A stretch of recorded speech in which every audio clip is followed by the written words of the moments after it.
Hello? Hello. Oh! Hey. Vermin, how are you? You're live with High Society Radio. This is Chris from Brooklyn here. We've been talking via email for a while. Yes, we have. Well, hello there. It's a certain pleasure to finally reach out and make this connection. We're glad to have you on the show. Oh, hell yeah. Hey, Vermin, how's it going? This is Chris Stanley. We got Bronx Johnny here as well. This is Bronx Johnny. Hello, Mr. Wizard. Hello, how are you? How are you? Chilling. How are you doing? Once again, of course, I'm fantastic. Of course, as your president, I have promised to engage in hostilities only with those powers that I deem to be a real and immediate danger to our peace-loving nation. And that is why I have ordered the Strategic Space Force Air Command to begin the bombing of Narnia in 5 minutes. If we do not fight them in their dimension there, we will have no choice but to fight them in our dimension here. We will not stop until we have destroyed Middle Earth and the last orc is dead. Is that the one where you go in the closet? Narnia is the closet. That's the one. The wardrobe. It's a wardrobe, mind you. It's an interdimensional portal, if you will. Oh, okay. What's the difference between a closet and a wardrobe? Well, wardrobe got drawers and shit, and closet's just a door, I think. Wardrobe's more like a piece of furniture, sort of like a cabinet, I think. Whereas a closet, I think, traditionally is sort of built in as part of the building, the unit. Yeah, okay. That's actually I didn't know that. I mean, that's actually thank you for that. I mean, you're running as a libertarian for the first time, right? Well, that is absolutely correct. I am currently seeking the Libertarian Party domination. It is arguably my first actual real campaign, and yes, it's very exciting. It's the first time I've actually had to campaign with any sort of strategy and considerations of what various things might mean to my campaign. I usually have carte blanche to do whatever the heck I want. Sure. And, of course, I do this time also. But this is the first time I've had an actual campaign staff working on my behalf. Cool. I've got a 527 political organization registered with the IRS and the FEC, and we've been raising money, and I've been spending money, and the more I can raise, the more I can spend. So y'all be sure to go to VerminSupreme2020.com and kick on down so I can spend more money. It's a little bit like the way I'm looking at it, it's between fear and loathing on the campaign trail and the great rock and roll swindle. It's a little bit of a scam, but it's a scam that makes this great nation work. I'm totally into it. So I'm taking advantage of that. So are you going to debate John McAfee? Because that would get eyes on your campaign. You and John McAfee going back and forth? Maybe potential running mate. Conceivably. He has tweeted out his support for my campaign. He said that if he was indeed elected, the off chance he was elected, that he would hand the presidency over to me. Wow. That's very true. That's pretty dope. And in a couple head-to-head polls, I've sort of trounced him a little bit on the head-to-head poll. But that's okay. We're working together on some level, and we have a lot of fun when we are together. Although I haven't gone so far as to let one of his prostitutes poop in my mouth. But we know you're very big on oral hygiene. For our listeners who may not know, can you please tell them your mandatory toothbrushing platform? Well, yes, friends. Of course, gingivitis has been eroding the gum line of this great nation of ours and must be stopped. For too long, this country has been suffering a great moral and oral decay in spirit and incisors. A country's future depends on its ability to bite back. We can no longer be a nation indentured. Our very salvation is at stake. So won't you please join me as we brace ourselves and bite the bullet and cross over the bridgework into the 23rd century. May we become a sea of shining, smiling, shiny, smiling, smiling, shiny, shiny, shiny, smiling, smiling, smiling, smiling, smiling, shiny, shiny, shiny faces from sea to shining sea. Now, friends, don't be fooled by false teeth prophets. This mandatory toothbrushing law is not about the secret dental police kicking down your door at 3 a.m.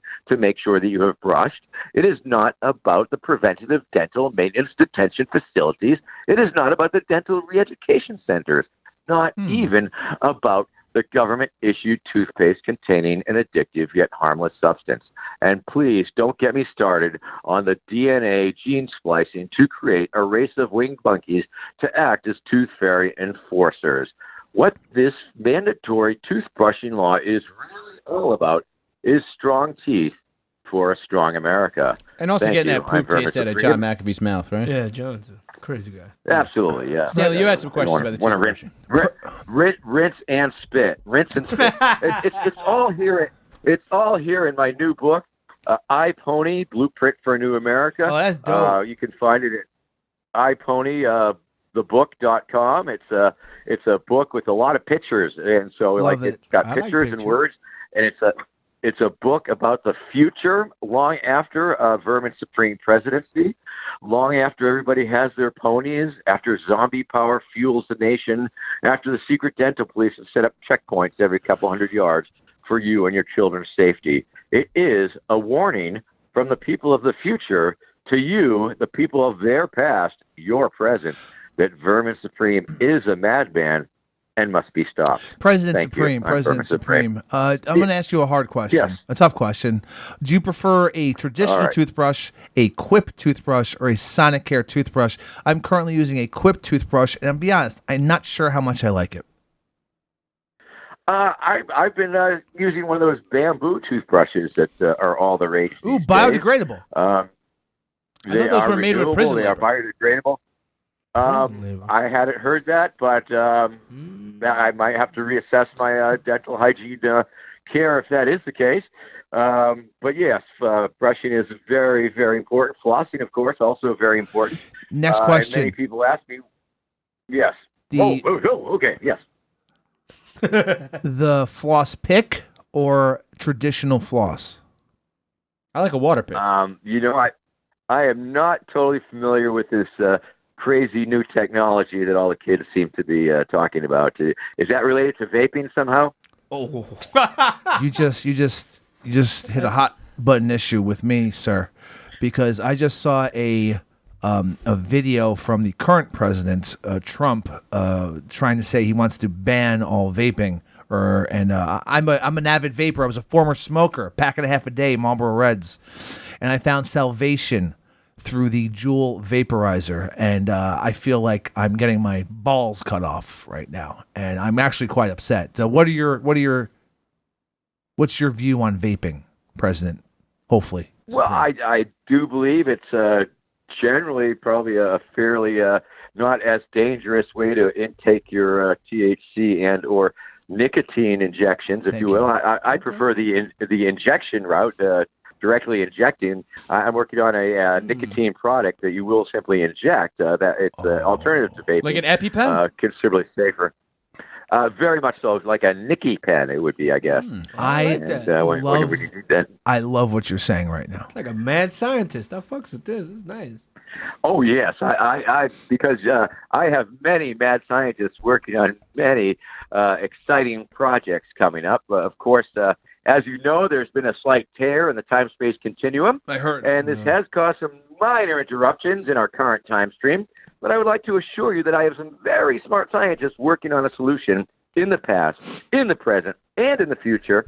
And I do feel confident that we will return to a supreme presidency at any moment. I apologize for any inconvenience in the meantime. It's totally fine. Now, as a science president, I do have my team that is working on many exciting projects.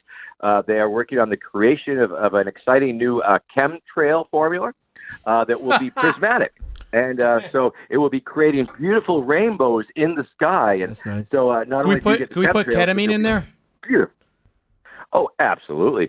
In fact, there will be happy, mood-elevating chemicals added to the nation's water supply through the use of multi-flavored, vitamin-fortified, fluoride-enhanced fracking fluid.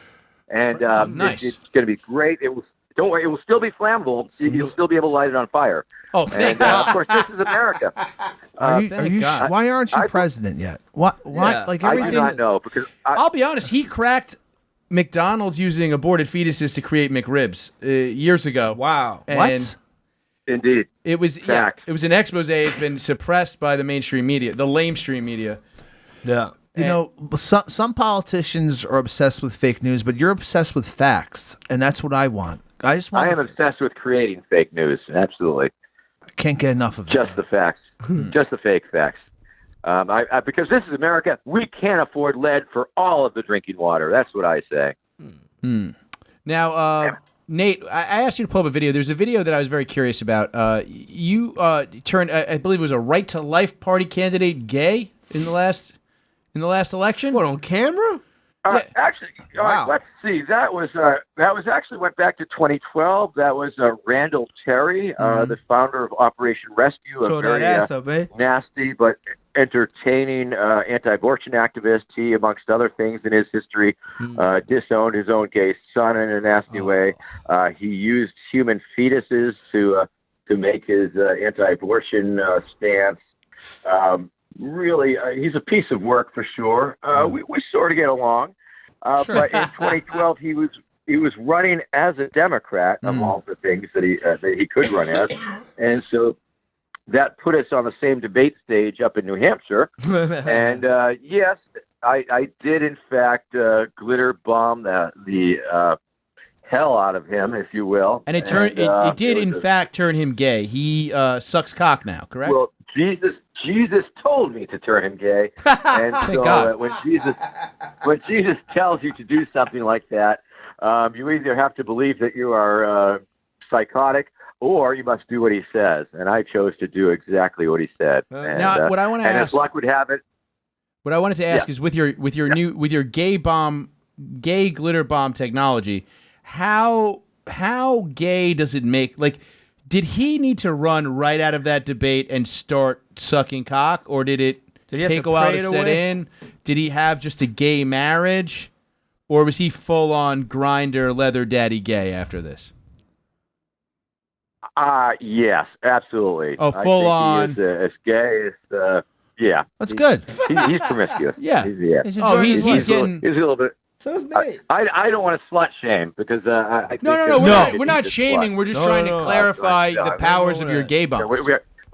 Let us celebrate the oh yeah, and, of course. Let's take some pride in that. No. We're all for him. Just look, take all the loads you want on your face. I hear it's good for your skin. Vermin Supreme. Would you say it's that kind of podcast? Holy shit! He gets. I didn't know we could go there. I was going to use expletives and deletives, but I was. Oh no! Say whatever you want, myself. sir. I had no idea. Express yourself however you want. That's what we're telling you right now. However you feel, say it. However you're running for president, for fuck's sake. However you want to be. Would you say you are a woke individual? Woke and broke at the same time. That's what I'm talking. That's what I'm talking about. Very good. That's what I'm fucking saying.